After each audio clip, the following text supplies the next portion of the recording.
Continuando con nuestro estudio del camino vivo y nuevo, estaremos pensando en la lección 10, que trae por título el llamamiento de siervo.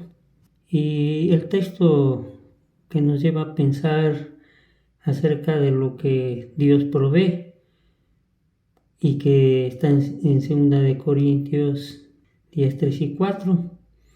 Dice, pues aunque andamos en la carne, no militamos según la carne, porque las armas de nuestra milicia no son carnales, sino poderosas en Dios para la destrucción de fortalezas.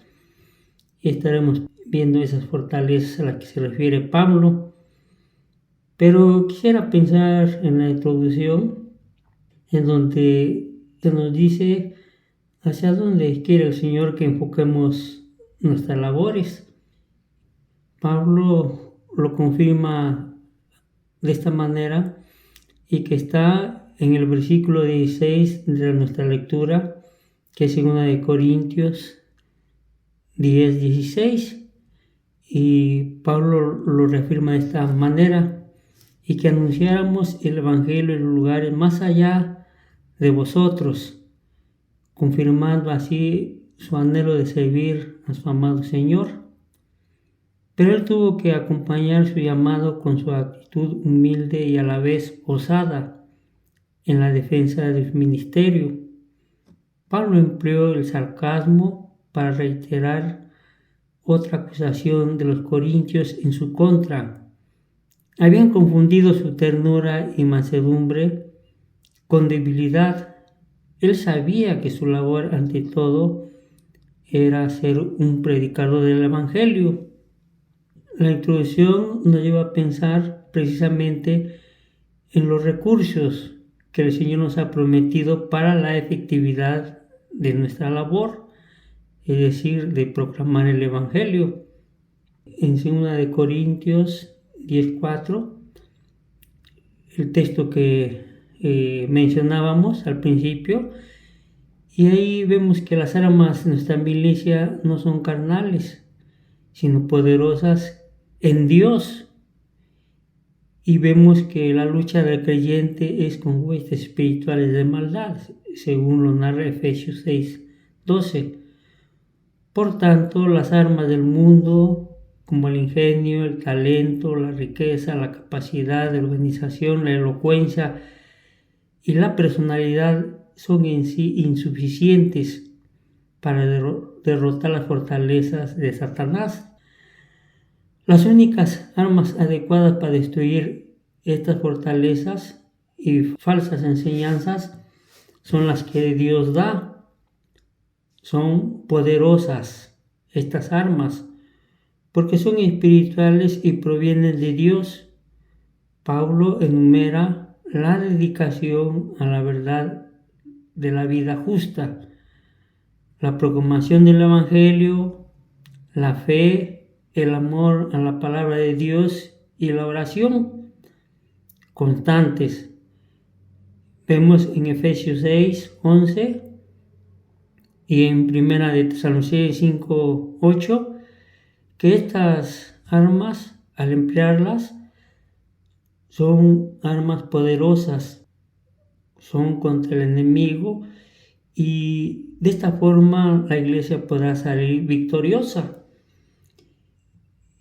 En la pregunta 1 dice: todos los creyentes hemos sentido la necesidad de participar en alguna labor para el servicio de los hermanos. Cuando esto ocurre, ¿qué hacemos?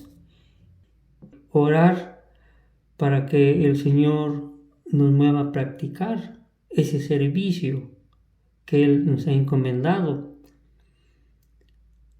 La pregunta 2, ¿qué usamos para percibir las necesidades que el Señor nos ha de suplir con nuestra labor? ¿Qué usamos? Y vemos que en nuestro tiempo la visitación, la comunión con los hermanos y la oración, lo que se mencionaba, serían nuestras armas a usar, porque esto está establecido por el Señor. La pregunta 3, ¿cuáles de estas labores deben ser conocidas por los que nos presiden en el Señor? Todas todas las que el Señor nos permita hacer y darlas a conocer para que ellos oren por estas labores. Esto nos lleva a ver que es una necesidad de poder continuar esa proclamación del Evangelio. Ahora bien, de la lección podemos encontrar algunos aspectos acerca de lo práctico, de lo que es poder continuar con esa proclamación del Evangelio. En la pregunta 3 dice: el Señor concede autoridad a sus siervos para que éstos deban probar que Él actúa en ellos. Es el mismo Señor, pero es autoridad que edifica, no que destruye. Y ciertamente el Señor nos dio autoridad para edificación y no para destrucción, por la verdad de Cristo que está en mí. Así lo refiere 2 Corintios 11:10. Y el punto 4, la misión del siervo de Dios es cuidar y proteger al rebaño para que permanezca fiel en Cristo. La misión de siervo es cuidar, ciertamente, y vemos que esto podría destacarse en lo que Pablo menciona acerca de ese celo que tenía de los corintios. Y vemos que él dice: porque os celo con celo de Dios, es decir, un celo santo, un celo que es proveniente de lo divino. La razón para la locura de Pablo fue su profunda preocupación por la iglesia que estaba y que permaneciera santa, pura, es decir, que los creyentes tuvieran esa espiritualidad tal como lo quiere el Señor, porque Pablo veía que se estaban desviando de la devoción sincera a Cristo. Por eso se entiende su celo hacia los corintios. Pregunta 5. Ahí vemos que son situaciones muy en nuestros días. Los ministros de Satanás se disfrazan como ministros de justicia. Se debe estar consciente de la velocidad de su llamado, aquellos a quienes lo son. Y vemos que Pablo emplea una vida, narra una vida pasada, y que esta fue a través de sufrimientos, a través de él, si es necesario, sufrirla por el Señor, según 11:23. Pablo destaca su carrera o su ministerio que él hacía para el Señor. Yo más, decía, en trabajos abundantes, en azotes sin número, en cárceles en peligro de muerte, dando a entender que ese llamado implicaba esto, pero que él lo hacía por amor a su Señor. La asimilación, podemos encontrar también algo sobresaliente.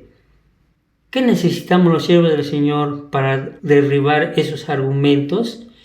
En nuestro caso implica tener el conocimiento del Evangelio dado por el Señor, como lo recibió el mismo Pablo, escudriñando las Escrituras. Gálatas 1:12. Estas armas nos servirán para poder vencer al enemigo. Que de parte del Señor, ¿qué tenemos? ¿Qué ayuda tenemos para poder ayudar a mis hermanos? Y ya veíamos acerca de lo que Pablo decía de su celo, ¿sí? Y esto él mostraba o quería que tanto en sus palabras como en la de la vida de los hermanos mostraran ese amor ferviente por las cosas del Señor. Y vemos que en la pregunta 3, ¿es sano desear lo que otros hacen por su Señor? Y nuestra respuesta podríamos enfocarla de esta manera: Dios le ha dado un don a cada creyente para servirle. Sí, puedo orar por estos siervos para que glorifiquen al Señor, sin entrar en la obra de otro siervo. El ejemplo de Pablo, según 2 Corintios 10:16.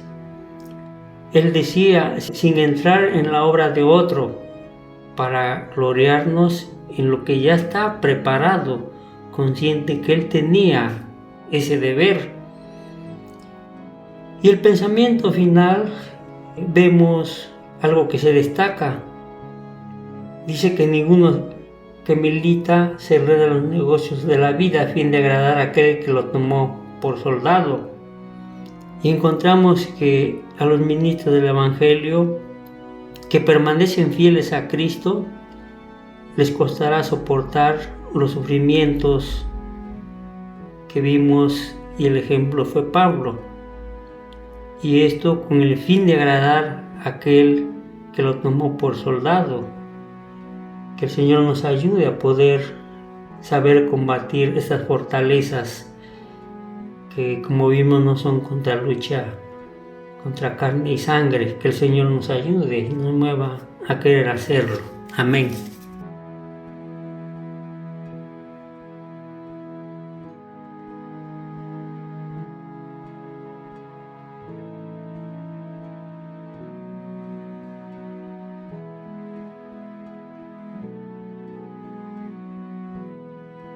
Les recordamos la página www.orizabacentro.org, donde encontrará todo lo relacionado a la palabra de Dios.